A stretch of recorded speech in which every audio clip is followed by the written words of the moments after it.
नमस्कार मित्रांनो, जय गोमाता जय खानदेश. सर्वांना कशा आहात सगळे? मजेत ना? तुमचं पुन्हा एकदा स्वागत आहे आपल्या यूट्यूब चॅनल ओम शिव नागेश्वर गोशाळामध्ये.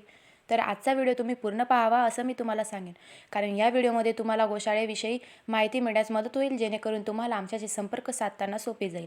आणि हो, व्हिडिओला लाईक आणि चॅनलला सबस्क्राईब करायला विसरू नका, जेणेकरून तुम्हाला आमच्या गोशाळेचे अनेक अपडेट मिळण्यासाठी मदत होईल. तर आज मी तुम्हाला सांगणार आहे की गोशाळेमधील शेणाचे नियोजन कशाप्रकारे केले जाते. तर गोशाळेत 2 प्रकारे शेणाचे नियोजन केले जाते. पहिले तर शेणखत बनवून त्याची विक्री करणे आणि दुसरं म्हणजे शेणाच्या गौऱ्या बनवणे.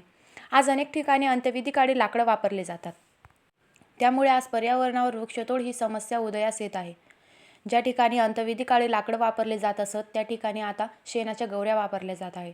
त्यामुळे या शेणाच्या गौऱ्यांना शहराकडे मागणी तर आहेच, त्याचसोबत आता गावाकडेही मागणी भेटत आहे आणि खूप चांगला प्रतिसाद दिला जात आहे. आज याच आमच्या व्यवसाय नियोजनामुळे आमच्या परिसरातील अनेक लोकांना, बेरोजगार तरुणांना रोजगार देण्याची संधी देखील प्राप्त केली आहे. आणि अजून बरेच काही आयुर्वेदिक वापर या गौऱ्यांचा केला जात असतो. त्याचा व्हिडिओ मी तुम्हाला लवकरच तुमच्यापर्यंत पोहोचवणार आहे. तर मित्रांनो, तुम्हाला या अशाच अनेक व्यवसायाबद्दल माहिती हव्या असतील आणि काही ओपिनियन्स हवे असतील तर आमचं चॅनल तुमच्यासाठी सदैव उपस्थित राहणार आहे. पुढे स्क्रीनवरती दिसत असलेल्या नंबरवरती कॉल करा किंवा व्हॉट्सअप करा.